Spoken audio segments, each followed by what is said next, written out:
আমরা বাঙালি এমন একটা জাতি যে যেখানে একটা দুর্ঘটনা হয়েছে ওইখানে আমরা সহযোগিতা কি করব, কে কিভাবে লুইটে পাইটে নেব সেই কাজ নিয়ে ব্যস্ত থাকি।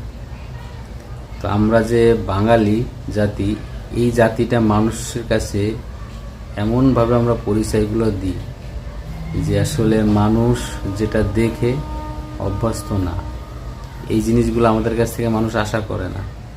ওই মানুষটা বিপদগ্রস্ত হয়েছে, আপনার দরকার ছিল ওই মানুষটাকে সহযোগিতা করা, কিন্তু দেখেন কিভাবে মানুষ দৌড় দৌড় আসতেছে, আইসা তার আসবাবপত্রগুলো জিনিসগুলো নিয়ে চলে যাচ্ছে।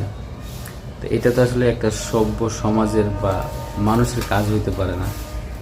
যে মানুষটা বিপদগ্রস্ত সবাই মিলে তাকে সহযোগিতা করবে, কিন্তু তা না করে তার জিনিসগুলো কিভাবে চুরি করে নিয়ে পলানো যায়, কিভাবে চুরি করে নিয়ে লুকিয়ে রাখা যায়, এই ধান্দায় থাকে। আসলে এরা কি ভালো সমাজের পরিচয় দিল? এদের কাছ থেকে মানুষ কি এই ধরনের বিষয়গুলো আশা করে?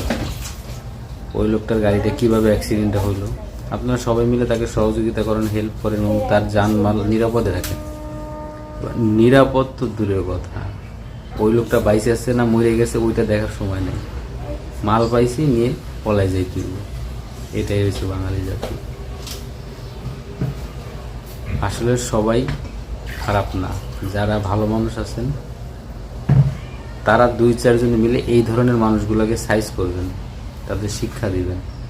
তাদের 2-4 জনের কারণে হাজার হাজার আমাদের মানুষের বদনাম, দেশের বদনাম, সমাজের বদনাম। এই জিনিসগুলো যাতে না হয়, যে যে এলাকায় এই কাজগুলো হয় সবাই অবশ্যই খেয়াল রাখবেন এবং ভিডিওটা শেয়ার করে দিবেন। ধন্যবাদ, সবাই ভালো থাকবেন। আল্লাহ হাফেজ।